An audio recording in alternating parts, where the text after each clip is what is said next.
Hey Jay-Topians, how you doing, my loves? So,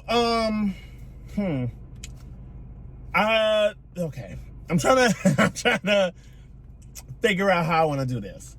Okay, so I came across this video. I don't know if it's recent. I'm not really sure. I think it's recent, but I'm not really 100% sure when this video or this interview took place.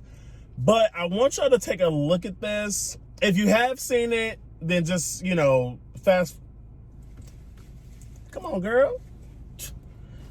Anyway, take a look at it. If you've seen it already, these fucking overalls gonna fucking be the death of me. Okay, if you've seen it already, skip through. If you haven't, watch it, and then we'll come and talk.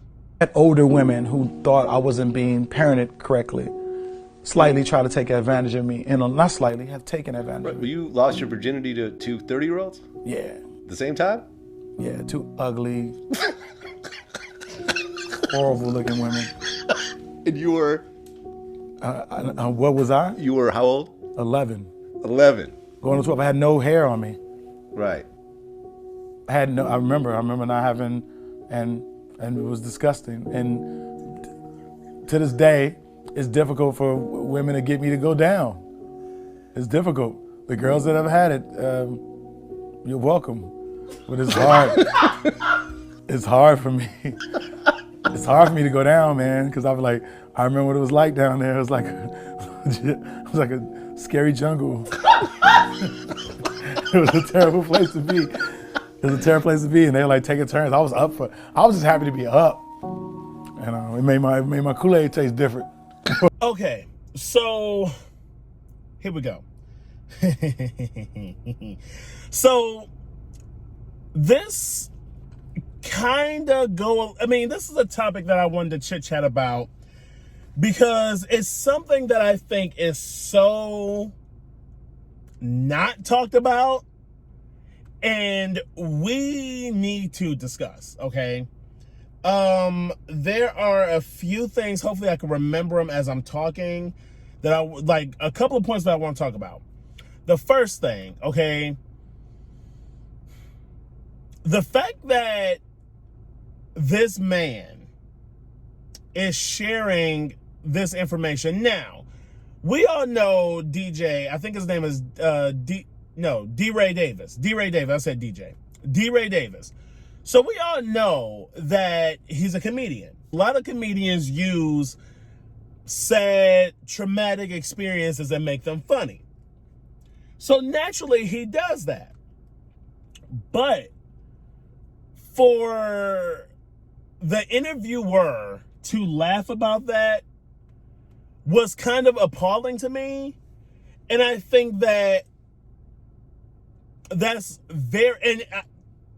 transitioning into another point that I'm trying to make, I think that oftentimes men, particularly black men, brush off the idea, and I'm not necessarily discrediting it happening in white culture, but at the end of the day, I think that it's predominant in the male.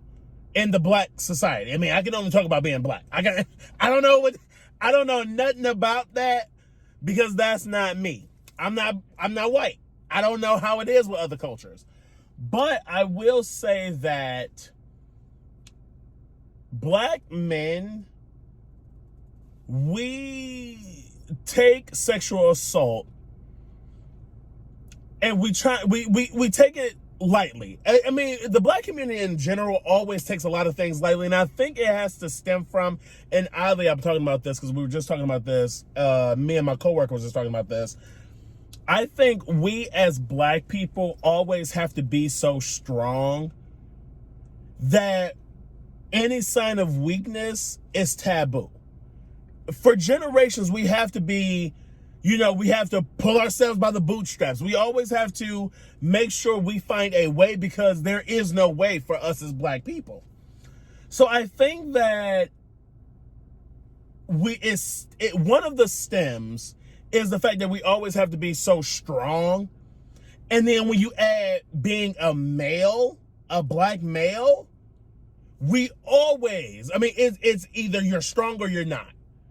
And if you're not, you're thrown, you're shunned. I'm gonna say that. You're shunned if you're not a strong black man. It's simple. But I think that, you know, when someone talks about sexual assault, it's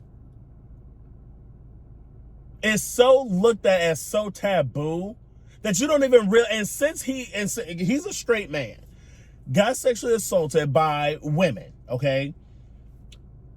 I'm pretty sure him growing up, he never even realized, like, oh, this is fucking assault because these two women assaulted me. Now, in the black community, I mean, he was probably praised. Oh my God, D-Ray, you had sex at 11 years old by 30-year-olds. Oh shit, that's good. But and I've seen this firsthand, where, you know, someone young or a black male that's young is pushed into having sex before they're 8 fucking teen. The shit is fucking sad. And I've seen it. Like, I mean, I can't even tell you, being black and being gay, of how many people has came to me or like told me their story, and, you know, their brothers, their uncles, their fucking fathers have tried to order a hooker. Not order sounds so bad. Hire a hooker. Push them into having sex before they're even ready, or forcing them to have sex with, or forcing them to watch straight porn. I mean, the shit is so prominent in black gay society. It's ridiculous. Or I'm gonna just say black culture in general. This shit is so prominent. And I think that when we talk about sexual assault, everyone takes women being assaulted, which is a very, very, very serious thing, but it's almost like we overlook male sexual assault. And it's kind of fucked up. It's very fucked up to when you sit and you laugh about, you know, this man, or he wasn't a man at the time, this boy being assaulted by 2 women is fucked up, and he's traumatized by that, and it's still like, ha ha ha ha ha, I can't believe you lost your virginity at 11. Who the fuck? That boy was assaulted. Fucking assaulted. And then he's telling you, motherfucker, I still don't go down on women, my long-lasting relationships, because I'm traumatized. He needs therapy. And this is why I say I stand, and I will always stand by this. Every black person needs a therapist now, today. I don't care how old you are. I don't care. As long as, look, if you're above the age of, I was going to say 10.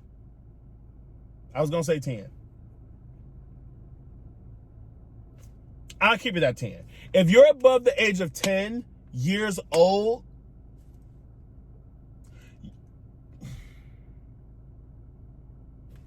if you're above the age of 10, I'm going to stick with that. If you're above the age of 10, you need to, and you're black, you need to go to therapy. You need to enroll your kids in therapy. You need to find your kids a therapist. You need to find yourself a therapist.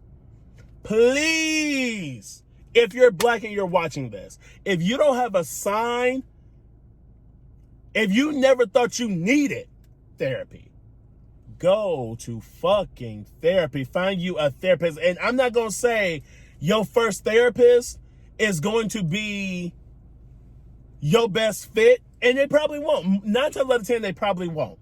But motherfucker, Put forth the effort and find yourself a therapist at this very moment. Once you're done watching this video, go find yourself a therapist. Because I'm telling you what I know you need it. And I want to end off with this notion. I wasn't going to talk about it, but I guess I will. Just because I still want to re-emphasize the fact that this is fucking traumatizing. You know, I feel like oftentimes I see this a lot, and I'm not going to single nobody out, but I have close friends to this day who are gay, black men, or bisexual black men. And I'm sorry, I just got so nosy with this lady. Gay or bi or queer or whatever you identify with. I know to this day some, and like I said, I consider them friends, has been sexually assaulted at a young age. I myself have been sexually assaulted at a young age. Now, my sexual assault isn't necessarily the same as some. Everybody's sexual assault is different. I didn't realize until I was an adult in college, about to graduate, that, oh shit, damn, I was sexually assaulted. Like literally, it was my last year in college, and I took a sex education class, and I was like, oh damn, I didn't know, because I didn't know, and that's why I'm like, I'm willing to talk about it now, because at first I thought that was like my first gay relationship, but no, motherfucker, you were only like 9. You were only like 8 or 9. You wasn't even in school yet. Actually, let's go back. I wasn't in school yet. You wasn't even in school yet, and I didn't realize that, like, child on child, because I think the person that technically assaulted me, like, I don't look at that person, because I mean I still know the person, I still have seen the person. I don't look at that person and be like, you scarred me for life. I don't do that. But I'm like, oh bitch, you kind of did. That person was probably like, okay, let's say I was like 5, they were probably like 11. So it's like, you know, you know what I mean? So like, my thing is like, you don't even realize. Let me talk to the parents real quick. So parents, if you're a parent, make sure, you know, you're in the knowing of what your kids are doing. I will say, like I said, like my story is different just because I thought, I didn't know what the fuck to think. You know what I mean? It wasn't like a traumatic experience, you know? But some people do have these traumatic experiences. And again, if you're watching this video and you have had a traumatic experience, please, like I said, go to therapy. If you haven't talked to somebody about it, even if you have talked to somebody about it, please go to therapy, because you might have some underlying shit that you ain't even realize you were going through. And especially with something like that, you really have to work through it. And if you don't have like the mindset to work through it, you know what I mean? So yeah, yeah, I think that's the last part I was trying to make. But like, my thing, like, okay, and then summing this all up, I just think that, you know, as black men, we have to really hone in on, or scratch that, as black people, we need to hone in on what's acceptable and what's not acceptable. We need to understand our boundaries. We need to let people know, like, hey, this has happened to me, and it is a traumatic experience. Which he said it, and the fact that the interviewer just completely like started chuckling about it was fucked up. I just think we should do better. But that's whatever. Please like, share, and subscribe to my channel if you like this content and more content like this. I guess that's all I got to say. I thought I had something to plug, but I don't have anything to plug. But with that being said, I will see you in the next video, my loves. Look, okay, I'm back out fresh on the scene. Franchise best on the team. Blue